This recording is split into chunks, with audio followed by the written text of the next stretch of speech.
I'd like to move on to our next speaker, and that is Ambassador Nahida Soban. Some of you have had a chance to see her on previous webinars as well.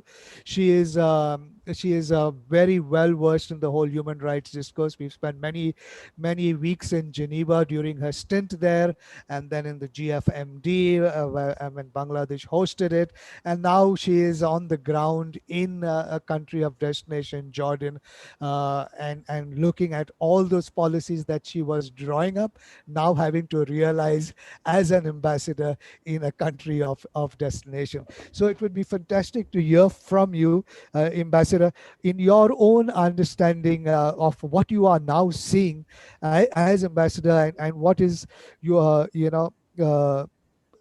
some of your deliberations on from your past experiences in all these debates on the GCM, GFMD, and things like that. And as you now engage in this role as ambassador, your current experience, are you looking at the possibility of new spaces, new avenues that you can open up for this flow of regular migration, or do you see the challenges that are so different from the UN, GCM, GFMD, Geneva, New York speak? Ambassador. Thank you very much, William. It's always good to hear you and be communicated with you. Thank you firstly for inviting me to be in this panel. I see a host of very renowned panelists, and also thank you, William, for your kind words to me. It's too kind. I would like to start first with one thing that Javed has mentioned rightly, Keystone. Objective 5 as Keystone. For me, coming back from, as you have mentioned, the experience of working on GFMD and GCM and also other areas nationally as well, I would say Objective 5 is one of the central area in the whole Global Compact on migration. It is the central to the whole issue of governance of migration globally, international migration. Now, I think it is Objective 5 is currently, I would say, it is the most relevant area among the all other objectives. I'm not, like as Jarvis said, I'm not trying to put it above others, but if you look at the current scenario, I think Oscar has also mentioned it, like migration is the area which is the hardest hit due to the coronavirus pandemic. After, I would say, probably tourism. So that's why I think that this Objective 5 is one of the more important areas to look into. Why?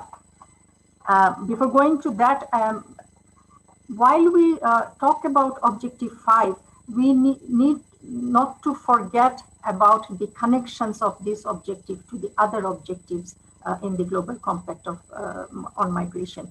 It is very much related to Objective 6, 16 on social inclusion, 18 on skill development and recognition, which is quite important, and of course, the Objective 23.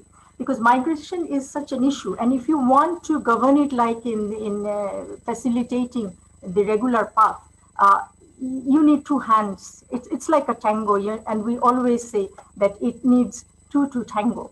So we cannot talk about only one part or one country nationally doing something, but it has to be done through a partnership. So Objective 23 is one of the key aspects in fulfilling Objective 5. And that's where, as you have rightly mentioned, that me coming from a country of origin and sitting in a country of destination, I feel the importance of it more than anything else. This question about partnership. And there is a connection of it also with Objective 9 and 10 that are talking about curbing irregular trafficking, smuggling, and all those irregular migration issues. Why? Because I see and I understand the more you restrict the regular pathways, the more you are challenged not to open regular pathways or facilitate regular pathways. You're opening more irregular trafficking, smuggling pathways. So that's why it is more important, and also during this pandemic time, because as I said, that migration is hard hit in this situation, but the demand is not diminishing much. So what is happening is that there are chances of more exploitation, more irregular paths. So that's one thing. Let's take a look. GCM5 has three components as I see it. One is about the enhancing pathway. Second is about the regular migration, which is one of the key areas in the whole global compact, which we want to talk about. And the four categories that it has rightly mentioned. The categories are, family reunion, the academic, the labor, and situations of vulnerabilities. And that's where the importance of this objective comes in the time of coronavirus pandemic. Why? Because when we started talking about inclusion of vulnerabilities and people in vulnerable situation or migrants in vulnerable situation, most of the time we had the countries in crisis or mostly like the climate change and conflict. But this coronavirus has come up with a whole gamut of changing our mindset, looking at the scenario that it has presented to us. So that's why I think, since we have a very clear aspect of addressing migration in vulnerable situation, this pandemic is the situation of migrants in this pandemic is very much addressed here. So we need to re-energize it and put it in front of our table for implementation. And in terms of implementation, I would say that the actions under this objective, in particular 21D, E, and F, are very crucial, and we have to look into that. Now, in terms of implementation, let me take a look first at what has UN done and what we have been trying to do. The UN Migration Network Thematic Work Plan 3 and 4 has included Objective 5. But unfortunately, the most crucial objective, which I have already mentioned, 23, is not at all in the work plan, priority work plan of UN Migration Network. And this has put a huge challenge, because you see that in regular times, but also in a time of crisis, a global crisis like this one, this is a crucial issue. And when I talk about this connection between country of origin and country of destination, this is really very important. And I think that it is really very important for UN Migration Network to step up, and the whole work of United Nations has to come here. Because this pandemic has brought in more challenges for the implementation of COVID-5. Now, if we want to talk about implementation of it, we really need to look about how the indicators have, been fall into places or not fell into places, and that's where we need to look and work a bit. Now, there are some restrictions with this GCM5, which has made the situation a bit more difficult. One about linking income with the family reunification, because family reunion, as like migration, has imposed a greater challenge, has been faced with a greater challenge because of this travel in restrictions and also the COVID. We can find a lot of answers in the ILO Convention 97, and also certainly the Convention on Migrant Workers. But ILO 97 is a bit restricted in the sense, but it is more about decent work, and decent work is something that comes after the regular pathway or after the movement or the mobility of the migrants. So there is a basic lack of linking it with the Objective 5. But there are crucial issues apart from regularization, which is we don't see much in the work of the Global Compact, which needs to be looked into more clearly. Another area where we see, apart from recruitment, another challenge that we see is return of migrants to their work from home after vacation. You know, we are talking about new migration, new recruitment happening, new migration, new mobility happening.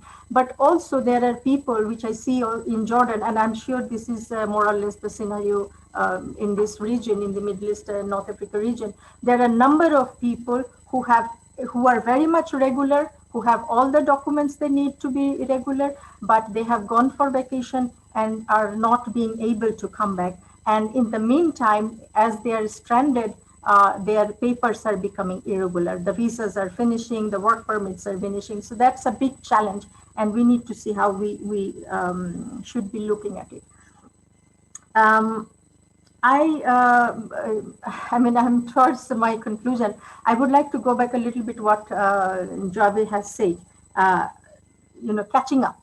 Yes, I say that I see UN agencies still scrambling, as Javed has put up, that we are still trying to catch up. In that regard, I think the policy brief of Secretary General on COVID-19 and people on the move should give a clear guidance on how to catch up or how to step up. And rather than scrambling for things, we need to really put our foot down now. And in the work of UN, why we are still trying to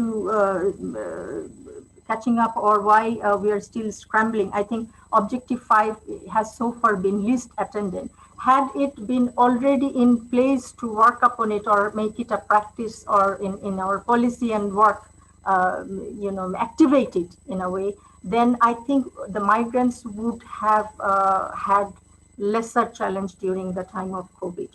Um, Therefore, another area that needs to be looked into is when we talk about the migration policy nationally and also internationally, we need to consider the world labor market, the global capital market.